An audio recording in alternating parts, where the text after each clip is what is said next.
Speed বাড়ানোর জন্য কি করতে হবে, এটার জন্য পলিসি নাই, ন্যাশনাল পলিসি মেকারস নাই?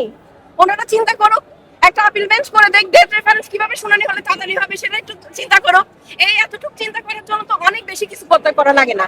পদ্মা সেতু করছেন না, অনেক কিছু করছেন, তো এটা একটু করে দেন না, তাহলে তো আমাদের ধর্ষণ রেট কমে যায়। যে আসামিদেরকে জেলে সরকারি ভাত খাওয়ানো হচ্ছে। হ্যাঁ হ্যাঁ, কেন?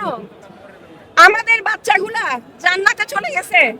এই 19 তারিখ, 19 মে সকাল 9:30 থেকে 11টার মধ্যে এই ঘটনা, জান্নাতে চলে গেছে না?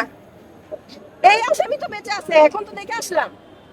এই আসামি তো দাঁড়িয়ে আছে স্টিল, সে নিজের রায় নিজে শুনছে।